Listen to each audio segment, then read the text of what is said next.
So I'm back on the IPv6 hype train today, and today we're talking all about clients, specifically Linux clients.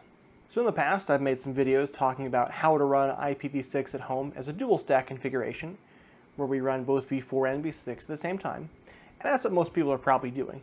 But I myself am trying to go a little bit further. I want to run an IPv6 single stack network. All of my traffic is v6. And of course, not quite all servers are v6. So let's take a look at what we've got from past episodes. So as you may recall, this is kind of the situation we're in. We have the legacy internet accessible via IPv4, the modern internet via v6, and because the two of these can't directly talk to each other, we have to kind of treat them as separate things all the way through the stack. So on our client device, it has to treat v6 and v4 addresses separately. It has separate v4 and v6 addresses. It's then sending them over the same wire, but they're still separate protocols, to our router, and our router then has to have v6 routes and v4 routes. And for v4 we also have to have NAT. And so even though this router is one box and this client is one box, and our internet connection is one pipe, we're still kind of treating these things as two separate things we have to configure separately. So what I'm trying to do is I'm moving this guy up here, and he's going to become NAT64. We'll take his wire along with him. And we're going to get rid of this and get rid of that. And then the clients can directly address the IPv4 internet by encoding it in an IPv6 packet. So instead of going to 6789, we can go to 64FF9B, 6789. And this way we can use our IPv6 stack for everything. But somewhere along the path we have to convert back to v4, and that's what NAT64 does. Also, if you use a mobile provider, a lot of them are already doing 464-CLAT and NAT64 at the same time. So if you try to just ping 64FF9B : like 9.9.9.9, it's a well-known DNS server, and it works, then you don't even have to do your own NAT64. You can just rely on your provider. And long-term, I'd like to see more providers providing this so that we don't have to run, especially if they're doing CGNAT already, there's no reason for them not to if they're already doing 464-CLAT. So then we don't even have to do this NAT bit in our own router. We can just let the provider deal with it. We can be v6 single stack all the way. That'd be ideal, but currently I have to run this bit. I have a video up here on how to run NAT64, by the way. The problem comes when we have some old grumpy application that doesn't understand v6 addresses. And this is relatively rare because if it just uses DNS with the system standard library, it'll get this DNS address, it'll connect, and it won't even really care what the address family is. But some protocols include IPv4 literals, and so it's going to try to be like, it's going to try to do a query, and it doesn't have any address to send it from. So how do we deal with this? So ultimately, I've prepared a number of different options for you. There's this many of them here. And so that's what we're going to talk about in this video, all the different options. So just for reference, I pulled up RFC 8925, IPv6 only preferred option for DHCP v4. And I'm not going to read you the whole spec, but there's one line in here that I thought was really significant. So here they define an IPv6 only capable host as a host that does not require an IPv4 address and can operate on IPv6 only networks. It also says that it implies that we have access to a NAT64 service to get to v6 only destinations. Now note that nowhere in this does it say that we have to provide any sort of software interface to software. Only that from the network's perspective, the network has to provide IPv6 and NAT64. And that's it. So we can choose to implement this however we want. And on Linux, there's a lot of different options we have for this. So it could be a valid interpretation of this rule that we are going to say all of the applications we run on this Linux system must support IPv6 via NAT64 if they need to get to v4 addresses. And this is essentially the approach that Apple has taken with iOS. So when T-Mobile started doing 464-CLAT, Apple and Google were both forced to implement IPv6 translation. And Google did this through a user space daemon. They later moved that to eBPF. But Apple did this a different way. They basically said, if you want to have apps on the App Store, you got to support IPv6. It's just a requirement. And pretty soon, all the app developers got in line, and their apps support v6 via DNS. So if they get a v6 address back over DNS, they will do a proper v6 connection. They won't hardcode literals in. Apple does also have a CLAT for other cases, but that was essentially the requirement from Apple, and it worked pretty well for them. So we can do the same on Linux, and I have a Linux system here to show you. So this system does not have IPv4. So I ask it IP addresses, so we have a loopback address, so I guess IPv4 is still enabled in the kernel. But we just have v6 and link local. So if I like, okay, so I could dig. So I asked for Google, we got a Google address. If I ask for GitHub though, GitHub is sort of famous for not supporting v6, so I get a 64FF9B. And as long as my software does DNS, it's going to get this 64FF9B and it's not going to care. So despite the fact that I'm on a v6 only service, I can still run apt update. And this will connect out to all the Debian servers. I'm not sure how many of them, I guess I could check and see. Okay, so all of Debian servers support v6 natively anyway. But what about GitHub? So we already know GitHub doesn't support v6. So what if I come here to Linux kernel and try to do a checkout? So that's going to github.com/torvalds/linux.git. So if I try to do a git clone, is it going to work? The answer here is clearly yes. So at least if you work with Linux software a lot, pretty much all software that involves the web is going to be using some library to manage its HTTP and TLS connections. And those are going to use AF unspec sockets, which allow both v4 and v6, however DNS returns it, and they won't really have a problem. So if you're a Linux user, especially a Linux server user, you know all of the software you're running, and you can test to see if it supports v6 or needs v4 literals. And if it doesn't have any v4 literals hard-coded, then you're pretty much good to go. So here I am on another VM, so it's a virtual machine. And again, I only have v6 connectivity, but I do have NAT64. So I pop over to Firefox, ran the IPv6 test, which actually tests both v4 and v6. And so it looks like IPv4 is working fine, IPv6 is working fine. Hostname is just reverse DNS, which is normal not to have. And everything works except it doesn't fall back. So if v6 fails, it doesn't fall back onto v4. And so that would mean that the server had a v6 and a v4 in DNS, because under that condition we don't synthesize a NAT64 record, we just use the native v6. And so if the service provider put a v6 address in their DNS and it's broken, then it won't work, which I think is what we kind of expect to happen, right? If someone puts a bad address in DNS and it doesn't work, we blame them, right? Not the network. But this is the state of not having any v4 on the client, just relying on NAT64, and it's pretty darn good. So now, there are a couple of scenarios where just relying on DNS64 doesn't work. And pretty much all of these come up in some case where the application of the protocol has hard-coded or is transferring a raw IP address instead of a DNS name. So one common example of this is Discord, so voice chat. So here's my Discord server. You guys are feel free to join it. It's working just fine on my test system, but as soon as I go to chat, so it's trying to connect RTC and it fails, it just gets stuck here. So if we look at web developer tools, yeah, so Discord's telling me that it's dangerous. I should come work for them. Maybe I could implement v6 for them. So I click chat again. We'll watch what it's doing. So checking route. Let's see if it gets to no route. No route. So we'll stop that. So it's trying to do a connection to the RTC server, which in this case has a DNS name. So that gets translated correctly by DNS64. And it's doing a bunch of connections, stream negotiation. It's exchanging video information. And eventually it sends this local offer, which tells it to connect to the media server 66.22.206.102, port 50005.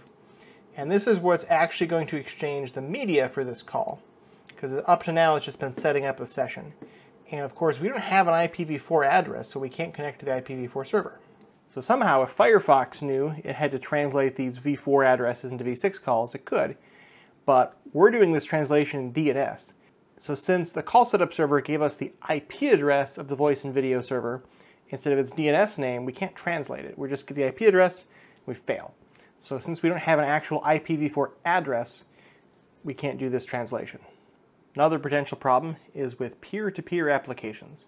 So these are things like games, some video conferencing software. these will often exchange a list of IPs from each side. So you might have your public v6s, your LAN v4s, your public v4s, and we'll just try all of them to connect to each other. Usually though, these don't connect across address families. So if you only have a public v6 and your peer only has public v4s, private v4s, it won't be able to make a match because there's no common address families. They're not going to try to encode your other side's v4 addresses as NAT64 addresses on your side most of the time. Now, NAT traversal is a really complicated topic, and it's a huge pain in the ass for software to do. It's much easier with IPv6 because we don't worry about address translation or port translation. We just have to worry about the firewall.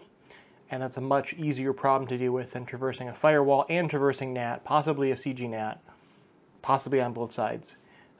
Just traversing a firewall on each side is a lot less to go through. Actually, Tailscale has a great document here where they talk about the challenges and how they deal with NAT traversal. And actually coming down to this section, they're aware of NAT64, and they actually will make up a connection through a NAT64 gateway. So if you're on an IPv4-only network and your peer has IPv4 addresses, they will figure out the NAT64 prefix using IPv4-Only.ARPA and try to encode those as v6 addresses and use that as part of their matchmaking set. So here's all the different addresses they'll try to translate. So they'll try the IPv6, the LAN address, the WAN address, which they might have to translate via NAT64. They might try port mapping protocol. They might also try static ports. All of this is what they'll try for Tailscale. Tailscale is, of course, one of the better ones in this regard. A lot of peer-to-peer apps, especially older games, don't even support v6 at all. Most of them at this point do support v6, but they're not going to do inter-protocol family via NAT64. So they assume that if we're going to connect to a IPv4 peer, that we have an IPv4 address ourselves. And the tool we're going to make that happen with is CLAT-D, a CLAT implementation for Linux. So the way this works is pretty simple. The network provides NAT64, so we need to know the prefix of that, which is going to be a /96. And we already know that we encode our v4 addresses into v6.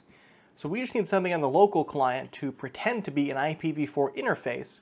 Whenever it receives a real IPv4 packet, it encodes that with the NAT64 prefix into v6 and sends it on. So this CLAT, or customer-side translator, is going to make Linux appear to have a real v4 address that it can use for real v4 sockets if the application does that. So there's actually two parts. So CLAT-D is actually just a Perl script, and it relies on a backend called Tayga, which I've made some videos on in the past. So we need to install Tayga, and then we need to install CLAT-D, and then we should get a proper v4 address, and it should just work. So CLAT-D is not quite so simple, so we need to git clone it, which means we need to install git, and then we do git make install deps. We'll clone the repo, and then sudo make. So now CLAT-D is enabled. So at this point I should be able to come over and reset my connection so that the interface up triggers run. So let's run that.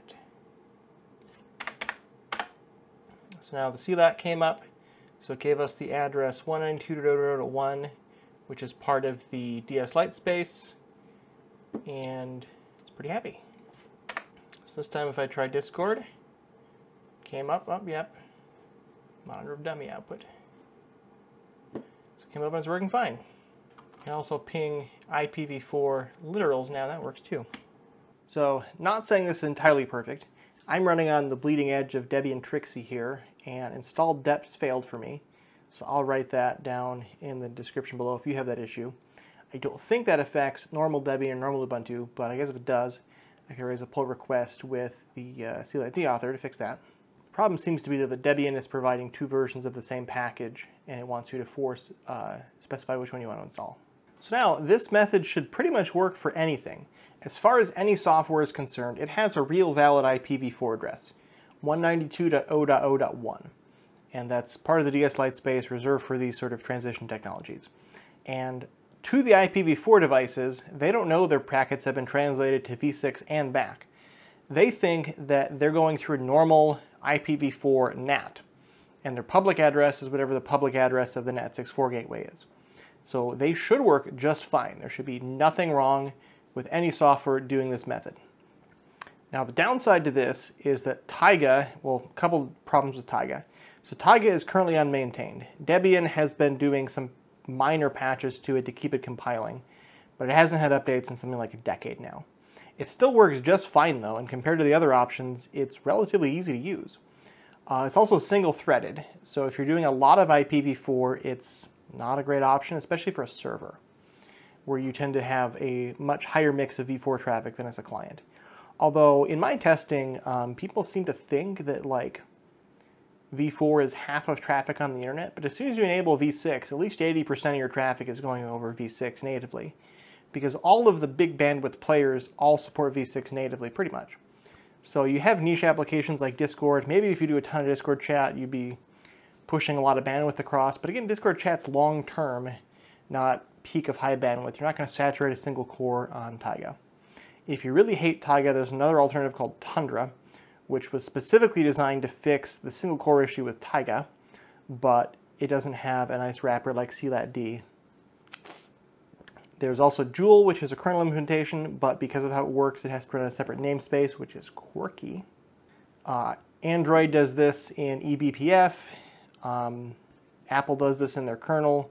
Microsoft claims they're going to release this into Windows 11 soon. Guess we'll see about that. But yeah, so those are the options for doing a CLAT. There is one other neat trick, though, that I want to mention. And so essentially, when an application wants to connect to a socket, it first binds a socket. So it says what local address it's going to use. And most of the time, it just says that it can use any address. So it lets the operating system pick its source address. And we do that by binding to either : which is IPv6, or 0.0.0.0, which is IPv4. And there's a little library that runs as an LD preload, which is glibc specific, so it doesn't run Alpine and things like that. But it's a tiny little library here that will actually tell the operating system that it's actually doing a v6 call instead of a v4 call. And every time the application does a connect call, so an outgoing TCP socket, it will translate the v4 address into either a v4 mapped address or a v4 NAT64 address. And that'll make the application think it's doing a TCP4 socket when it's actually doing a TCP6 socket. Now, this only works for outgoing client connections and only works for TCP. But it's a neat little trick that I thought was pretty cool, so that was worth mentioning. So let's see how that looks. So yes, it redirects outgoing TCP4 connections, and it does this at the socket level. So in theory, Linux could do this if they wanted to at their syscall level, but they probably don't want to mess with the syscalls. But if Linux wanted to, they could have some sort of network namespace setting to automatically translate v4 sockets into v6 ones. So I already have it installed, so we just tnat64 some old application. So to do this test, I'm going to use this list of public IPv3 servers. IPv3 runs over TCP, so it's really easy to test with. So I'm in North America, so we have plenty of choices here. And we'll try this guy, Chicago. Just to clarify, so that has a v4 address, and it has a native v6 address. So if I IPv3 it,